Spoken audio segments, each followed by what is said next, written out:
Hello दोस्तों, एक ordinary कैडी और एक एक्सेप्शनल प्रोफेशनल कैडी के बीच आखिर क्या डिफरेंस होता है। आज का ये विश्लेषण इसी टेक्निकल डिफरेंस पर फोकस करेगा। हम आज रूल 20 के पार्ट 1 पर डीप डाइव करने वाले हैं। कैडी का काम सिर्फ बैग उठाना या क्लब पकड़ाना बिल्कुल नहीं है। उन्हें गेम के रूल्स और प्रोसीजर्स की एकदम सॉलिड समझ होनी चाहिए। तो बिना टाइम वेस्ट किए चलिए सीधा शुरू करते हैं। अब जरा इस सिचुएशन को इमेजिन कीजिए। गोल्फ कोर्स पर प्रेशर एकदम पीक पर है और एक सिंगल शॉट पूरा मैच बनाया बिगाड़ सकता है। ऐसे नाजुक वक्त में एक कैडी खिलाड़ी को किसी भयंकर डिजास्टर से आखिर कैसे बचा सकता है? ऐसी सिचुएशंस में फिजिकल स्किल से कहीं ज्यादा मेंटल शार्पनेस और रूल्स की नॉलेज काम आती है। एक कैडी जिसे एग्जैक्टली पता है कि क्राइसिस के वक्त क्या करना है, वही खिलाड़ी का सबसे बड़ा अस्त्र बनता है। चलिए इसकी गहराई में चलते हैं। ये समझिए कि एक कैडी की रूल नॉलेज का सीधा कनेक्शन प्लेयर के स्कोर और उसकी सक्सेस से जुड़ा होता है। अगर कोर्स पर अचानक कोई रूल्स का चक्कर पड़ जाए तो कैडी को प्रिसाइसली पता होना चाहिए कि अगला कदम क्या होगा। सही रूल्स पता होने से प्लेयर्स उन बेवजह की पेनल्टीज से बच जाते हैं जो लिटरली उनका पूरा गेम तबाह कर सकती हैं। इस कॉन्सेप्ट को पूरी तरह क्लियर करने के लिए आज के रोड मैप में हम कवर करेंगे। पहला, गोल्फ रूल्स और कैडी। दूसरा, मैच प्ले के नियम। तीसरा, स्ट्रोक प्ले की सख्ती। चौथा, 2 बॉल रूल के स्टेप्स।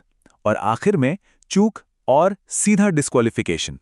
तो पहला सेक्शन है गोल्फ रूल्स और कैडी, डिस्प्यूट रेजोल्यूशन का आधार।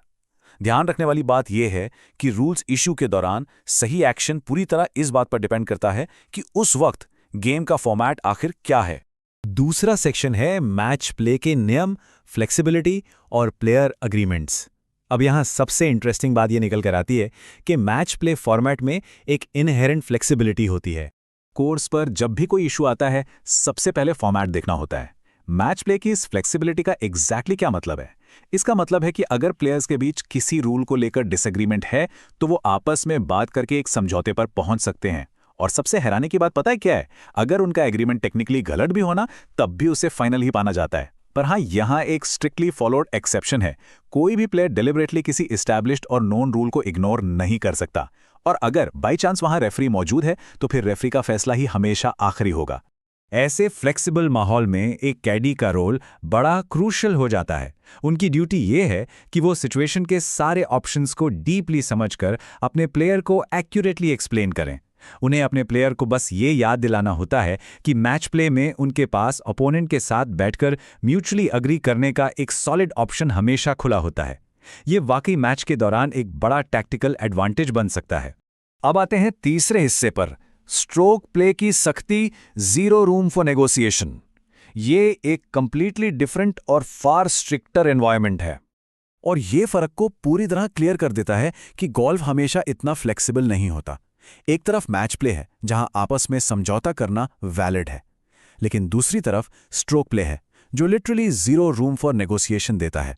किसी भी हालत में प्लेयर्स को आपस में अग्रीमेंट करने की कोई इजाजत नहीं होती। मतलब यहां रूल एकदम स्ट्रिक्ट है कि player to player agreements are simply not allowed, चाहे कुछ भी हो जाए। चौथा सेक्शन, 2 बॉल रूल के स्टेप्स, कोर्स पर प्रोसीजरल प्रिसीजन।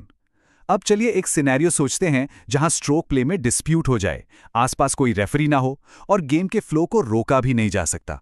तब ऐसी सिचुएशन में आखिर क्या किया जाएगा? ऐसी ही ट्रिकी सिचुएशंस के लिए बनाया गया है 2 बॉल रूल। यह स्ट्रोक प्ले का एक स्पेसिफिक प्रोसीजर है जहां प्लेयर अपने डाउट को सॉल्व करने के लिए एक नहीं बल्कि 2 बॉल्स प्ले करता है।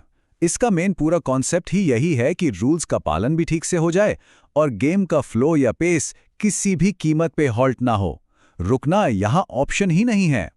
इस रूल को प्रॉपरली एग्जीक्यूट करने के 3 बेहद क्रिटिकल और मैंडेटरी स्टेप्स हैं। ध्यान दीजिएगा, इनमें से एक भी स्टेप मिस नहीं किया जा सकता। स्टेप 1, स्ट्रोक मारने से पहले लाउडली अनाउंस करना होता है कि 2 बॉल्स खेली जाएंगी और यह क्लियर करना पड़ता है कि उनमें से एग्जैक्टली कौन सी बॉल काउंट होगी। स्टेप 2, उसके बाद उस होल को दोनों अलग अलग बॉल्स के साथ फिनिश करना होता है। और फिर आता है सबसे इंपॉर्टेंट स्टेप 3, अपना स्कोर कार्ड सबमिट करने से ठीक पहले हर हाल में कमिटी के पास जाकर इस पूरे प्रोसीजर की रिपोर्ट देनी होती है। आखिरी और 5वां सेक्शन, चूक और सीधा disqualification, the high stakes of procedural errors. तो यहाँ सबसे क्रूशल पॉइंट ये है कि अगर उन पिछले स्टेप्स में एक छोटी सी भी चूक हो जाए तो उसका नतीजा कितना भयंकर हो सकता है। प्रोसीजरल एरर्स यहाँ कोई मजाक नहीं है। स्ट्रोक प्ले के दौरान सबसे बड़ा ट्रैप, जिसमें बड़े बड़े एक्सपीरियंस लोग भी फंस जाते हैं, वो है रिपोर्ट करना भूल जाना। कई बार प्लेयर्स स्मूथली अनाउंस करते हैं, दोनों बॉल से होल फिनिश भी कर लेते हैं, लेकिन उस एंड गेम टेंशन में स्कोर कार्ड सबमिट करने से पहले कमिटी को बताना कंप्लीटली भूल जाते हैं।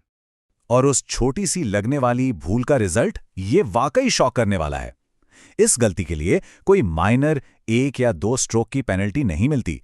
इसका सीधा नतीजा होता है डायरेक्ट डिस्क्वालिफिकेशन, एक प्रोसीजरल चूक और खिलाड़ी कंपटीशन से लिटरली बाहर।